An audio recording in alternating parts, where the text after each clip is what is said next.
Hey guys, it's Mitch. How's it going? This one's going to be a bit more of a thought exercise. Rob Liefeld hired Joe Casey and tasked him with creating a story using only existing Youngblood pages, which seems impossible. Was Joe Casey able to defeat the odds? I guess we'll find out. We're taking a look today at Youngblood Deluxe #1, or Youngblood #1 Deluxe, or Deluxe 1 Youngblood Rob Liefeld. So just before we get into it, if you enjoy the channel and if you feel like helping out, in the description, there's a link to my Patreon, and if you go over and subscribe there, that'll give you access to everything I do, from the Blood Force comics to the YouTube videos before they get uploaded to YouTube. So this is the kind of thing Rob's been doing for a little while. Like, he's really enjoyed doing remasters of stuff that he's put out previously. So Prophet #1, Brigade #1, they both got the remaster treatment, where Rob hires his buddies, or I don't even know if he hires them, or if he just gives them like page scripts and goes, "Here, bask in my Robness," and produce pages that are vaguely reminiscent of this page in Prophet #1, or whatever. And it's a fun little exercise, you know. I hope he's paying people for that, but I honestly don't know. And this one's going to be a little bit different. This is not a remaster. This is deluxe. This is the first time Rob has done this particular kind of thing. This is more like an actual remaster, in that he's taking the existing Youngblood pages and well, just pages really, and kind of rearranging them, recoloring them, rescripting them, and relettering them, which kind of confirms that just Rob Liefeld has never really been satisfied with how the original Youngblood #1 looked. You know, it did have a bit of a problem in that it was the first of the Image books, so this was the one that went out, and then they went, oh, okay, we can do this better next time. So by the time something like Spawn #1 comes out, or Savage Dragon #1 comes out, it looks pretty amazing, as opposed to Youngblood #1, which did actually look a little bit amateurish in comparison. Like, very garish colors, kind of blotchy inks, no lettering credit, which is something I've never really noticed before. So, which makes me wonder who the hell even did this. I would assume like Kurt Hathaway or something, because otherwise, like I would have to think either Hank Canals or Rob Liefeld did this, and that would be a little crazy.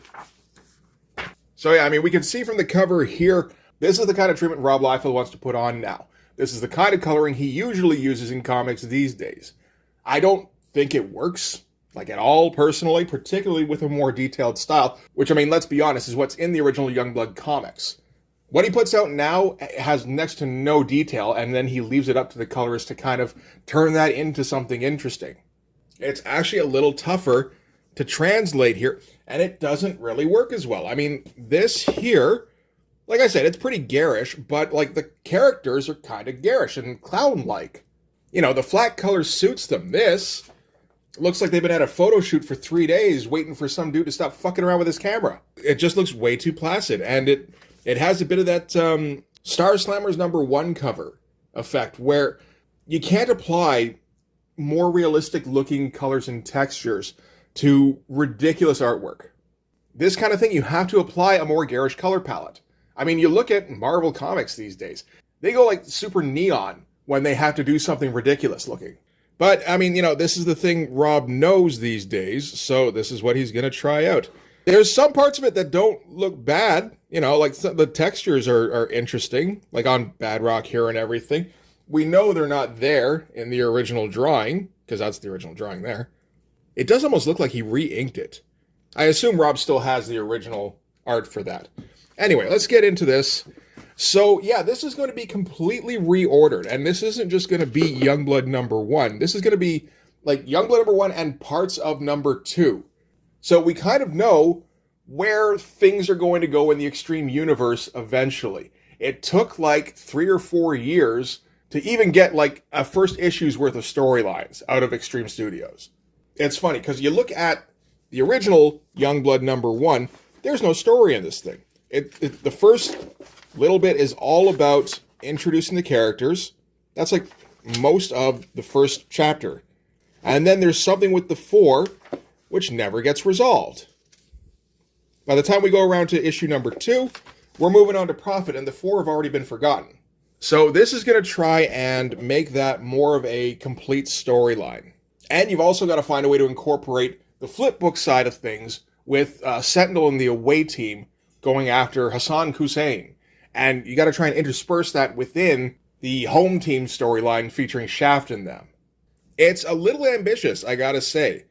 So the way that we're going to start things off, we're basically going to try and foreshadow like most of the big events that happened in the Extreme Studios universe. So everything to do with Dark Thorn, which I guess is theoretically a story, everything to do with Prophet, some of the elements of Extreme Sacrifice, as well as a couple of things that would migrate over to things like Team Youngblood.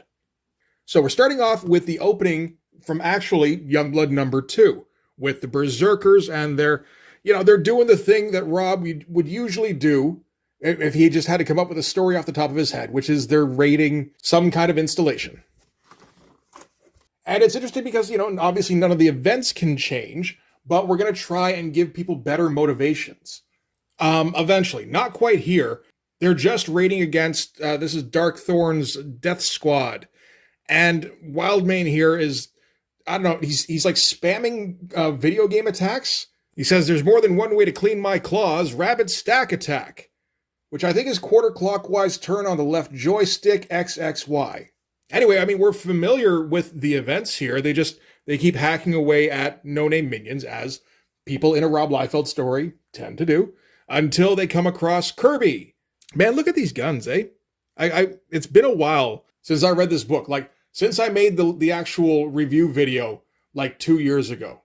But we've seen Rob trying to draw shit in the meantime. Look how much he was trying on this. Unless this is a Richard Horry thing. You know what? Actually, I believe, if I recall, Youngblood number 2 did have Richard Horry listed as a technical assistant. Technical assistant, Richard Horry. Which is interesting because he did not get a credit here. But I guess he didn't have anything to do with the reprint specifically. Maybe that's the point. Although Rob Liefeld's still getting credited for art, even though he's doing nothing new on this, obviously. And apparently, Kirby now is like a regular person who's been traveling through time. I don't know if that was the case before. I guess it probably was. And the Berserkers are sick of his like World War II shit. They don't want to hear about it anymore. I think this guy's name is Cross. And Kirby starts saying, like, we had a worm like this back where I come from. And Cross goes, please, I beg you, not another Hitler story. Which is kind of funny. And just, I don't know, a little bit off that there's a Liefeld character who isn't 100% concentrated awesome. Like some people are actually sick of somebody else's shit. Take a look and see if anything stands out about these pages. Not particularly. I mean, there's not really even huge changes in the colors here. Certainly not in the color schemes, of course. I suppose this color actually isn't too bad. Like the interior stuff, they're not going for the full treatment that Rob did on the cover here, where it looks like it's, like there might be watercolors or markers or something in here. Like different kinds of filters. This is a pretty basic kind of palette, which I think works properly.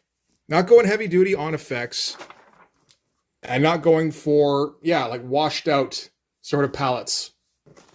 Anyway, so they go rushing into the crash tube, or with the boom tube. And once again, Wildmane has gotten so excited that he's forgotten his pants. Also, has 2 left feet. I'm sure I mentioned that before. But that's all in the original art. I just always got a little surprised they didn't bother putting any pants on him. Like it wouldn't be hard to just go into the computer and draw a line over there, and then, then you can color something differently. All right, then we're introducing Dark Thorn right away, which again, interesting kind of structure thing there, where we're going to find out that there's a villain, working against Youngblood. Well, maybe not Youngblood at this point, but that Youngblood is going to have to go up against eventually. That's not bad. And so we find out that he's frozen the Berserkers in stasis while they're in the crash tubes. And now we're going to hear about prophecies, which, fuck's sake, if we have to, I suppose. I mean, the original one had mentioned prophecies. It has been foretold the prophecy will not come to pass, which I always thought was, I'm pretty sure I made fun of that at the time. There's a prophecy about the prophecy not being prophesized. But so far, this is actually for the better. This is more when they do just like the THX cleanup on the Star Wars original series than when George Lucas did the enhanced edition stuff, where you get the fucking musical number with the big cockroach. All right, so from there we're going to cut to a page that I don't think is actually in Youngblood number 1 or 2. No, it isn't. This is a blown up panel from later on in the issue. This is, of course, Merritt Michaels. And here we're learning that Youngblood has appointed a new team leader. in Shaft. And he's an ex-FBI agent who graduated top of his class in improvisational marksmanship, which is one of the fundamental classes. But, like, why not? That's his power, right? If he's got a power. It is interesting watching them kind of cobble together a story out of existing kind of artifacts within the comic itself. We can't come up with a new page. That would be cheating. So, we're just going to take elements that are already there and kind of Photoshop them into a new page. All right, cut to a mall in Washington where Shaft is out with his supermodel girlfriend. I don't think she was anything, really, the first time around. We didn't know anything about her. Shaft is still kind of acclimating to his new role. That's all, public persona. He's got to wear a stupid costume, all that, and he's not very happy about it. And he's talking to his supermodel girlfriend about it. And, I hope you're okay with all this, like, publicity. It's like, I'm a fucking supermodel. I know more about publicity than you do. I've been in this shit since I was, like, 15. So again, the idea of his girlfriend maybe being a character of some kind feels alien. But I'm okay with it. So, like, this is, so far, like, actually kind of an improvement. And we get the whole thing with the purse snatching with far less dialogue, I think, than was in the original. Certainly less stupid dialogue, anyway. Yeah, man, you can really see, how weak that original lettering was. That was really amateurish. And yeah, the color's bad, and the ink is quite blotchy. You look at it here. It is too thin here, but at least it's clearer. This is a mess. Yeah, this is, like, terrible. I could actually see Rob's point. So, of course, this is a diversion to distract Shaft long enough for a sniper to take him out. But he's got his pen of destiny, which he uses to kind of impale the would-be sniper and knocking him off the bridge. We don't get howd gurgle, no arrows, which is a shame. That was his one line of dialogue as he's dying. You got the paparazzi coming up behind him after the kill here. And, they say, hey, can we call you Shaft when you're out of uniform? And he's like, absolutely not. Guy here is like, this is your first confirmed kill as a member of Youngblood. He's like, my first fucking what? So, I don't mind that, where he's not really accustomed to dealing with the press, Like, he's kind of green in that regard. That hair is awful. Like, every once in a while I come out of, like, the context of a Liefeld comic and I realize just how ridiculous that hair looks. It doesn't make any kind of fucking sense. Anyway, the paparazzi guys are baiting him with leaked news about the away team being sent into Iraq to deal with Hassan Hussein. He hasn't heard anything about this, so this is all brand new to him. And he goes racing off to HQ so he can figure out what exactly is going on. Meanwhile, in Baltimore, Bedrock gets 3 tiny panels and three pretty small panels to get an introduction in while he eats slop, as we recall. I mean, at least he's not green this time, I guess. Die Hard wakes up, gets, again, 3 panels. Chapel also wakes up next to some woman he picked up, and he's going to get called in. And she goes, oh, you mean you got to go to work? Does that mean I get to see you in the uniform? So that's why he's all of a sudden in the uniform and showing off in the next scene. I don't mind that. It's silly, but, like, it's not, the other way it went was even sillier. And he goes, is this what you wanted? And she's like, how come you didn't wear that before? That's what I wanted to see. So again, funny shit. And yeah, this is what a Liefeld gun looks like when Richard Horry isn't drawing it. So, yeah, there's a bit of a difference.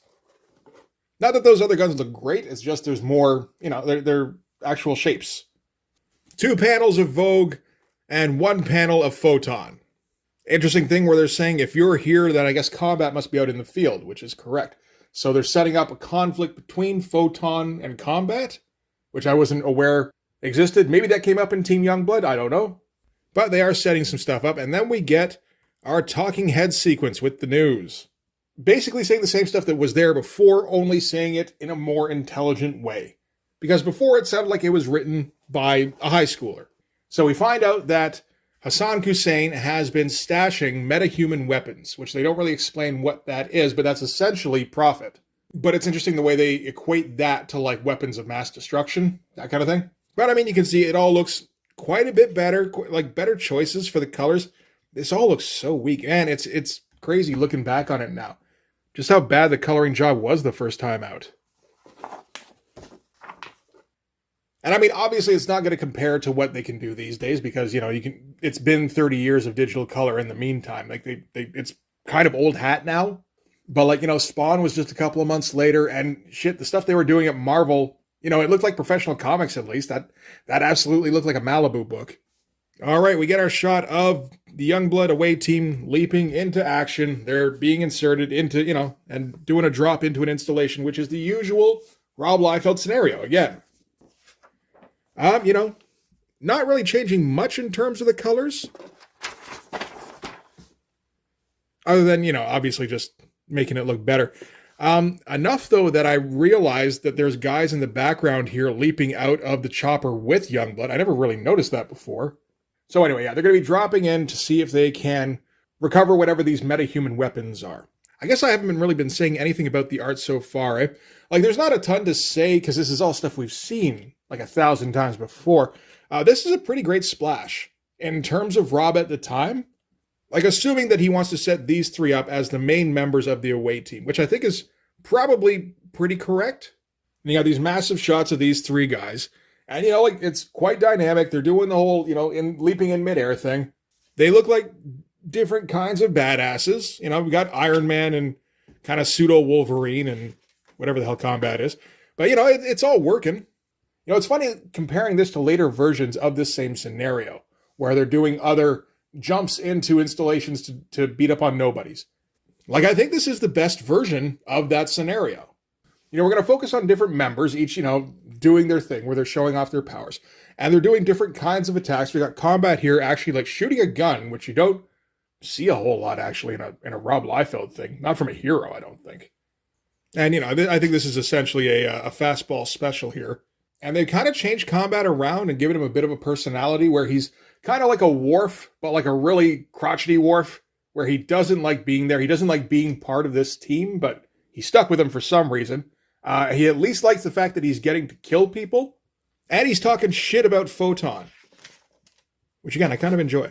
Like Cougar talks about how, most of them don't look forward to killing people like that. And he's like, no wonder you usually like working with that Akurian scum. We got Sentinel here asking about Prophet, essentially, saying, what do we know about him? Do we know if he's even under Hussein's control? Or is he, just kind of in stasis still? They don't know, obviously. Cougar here in the background, I guess that's Cougar, who's just like leaping around doing the splits and shit. Says how Prophet isn't awake to the best of their knowledge, but they should be on the lookout for the Iraqi Honor Guard, which are basically the gigantic tube robots that are going to show up later in this issue.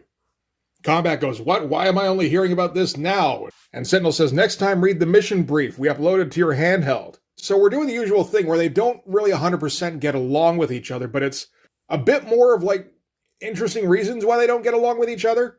I mean, really, it's just nobody gets along with Combat by the looks of it so far, because he's a dick. But I mean, that kind of works fine. They do the whole thing with Brahma and Riptide and SciFi busting into the compound. And we just keep showing the away team here, right? We're going to cut back briefly to the home team. So the whole time, Shaft has been listening in on the away team doing the insertion now. Which, okay, it's like, hey, it actually kind of brings the two of them together a little bit. And this information has somehow been leaked out to the press. Shaft isn't happy about it. Chapel's complaining about how he's not going to sit through another investigation by Internal Affairs. Chapel says how he doesn't need Graves breathing down his neck any more than he already is. Graves, of course, is the devil. We found that out in Extreme Sacrifice. But they're actually working him into the story early on here where he was the guy who started up Youngblood.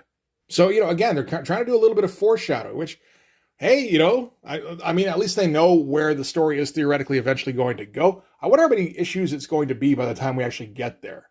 Like 5 or 6, maybe? Because we're boiling down an issue and a half here. I assume we're doing the same thing with the next one. Obviously, you're not going to put out, half an issue.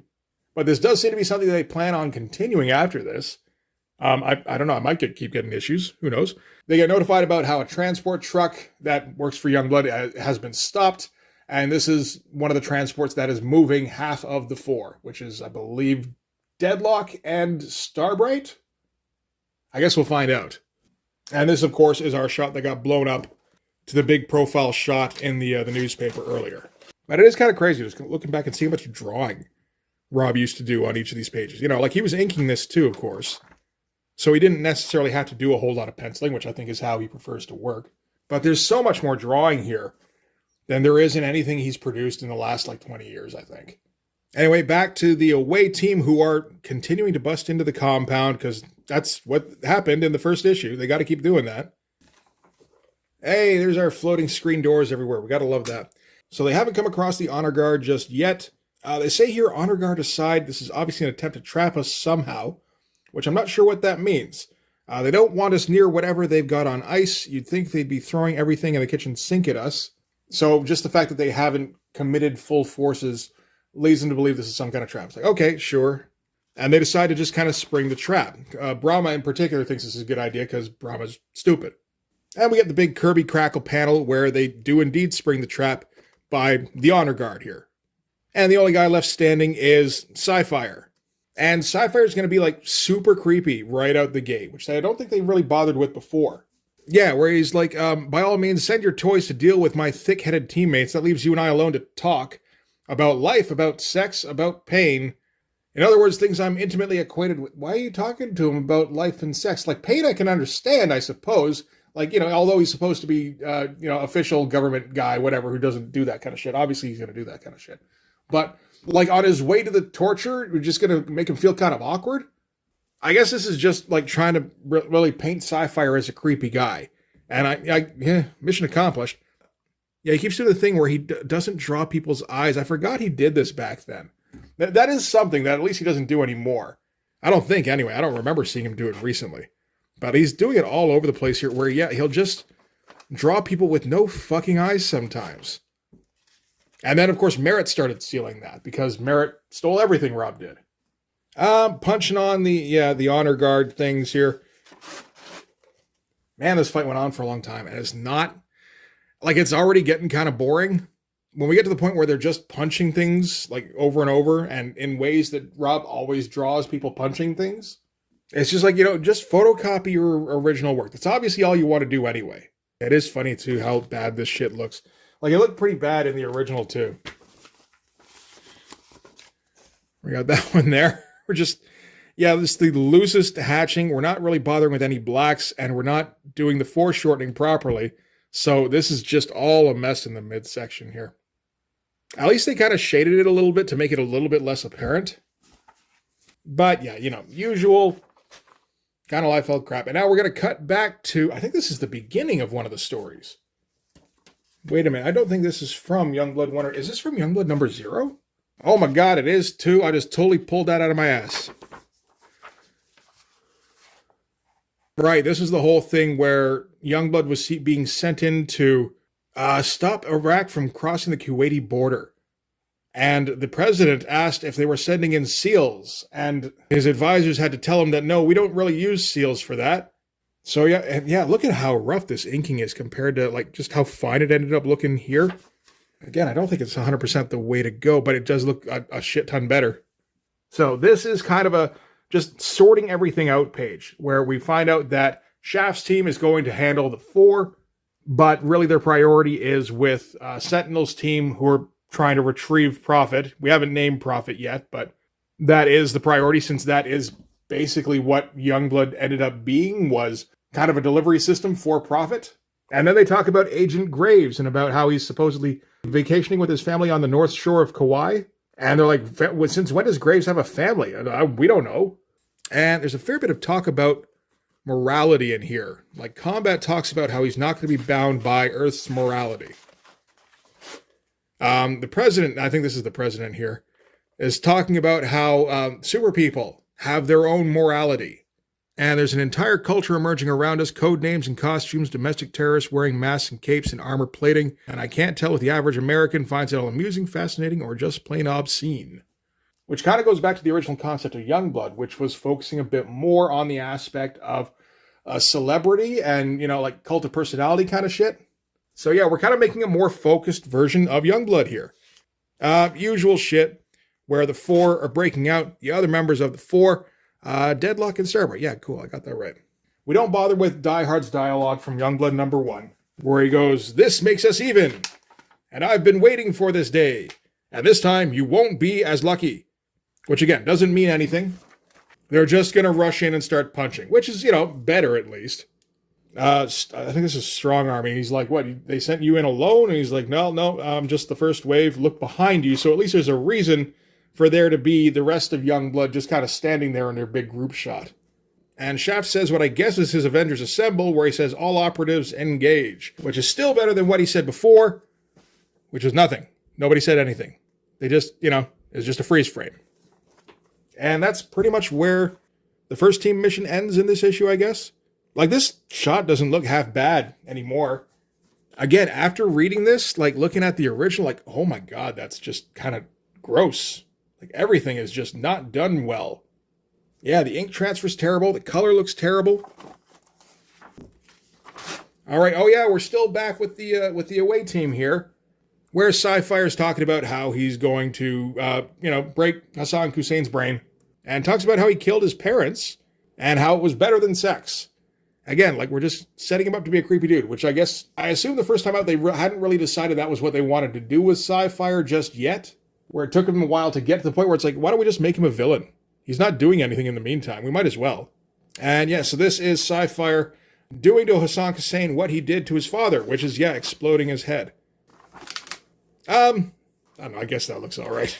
It's not a very well set up page regardless. Like, how are you going to color that so that it looks good in any case, I think?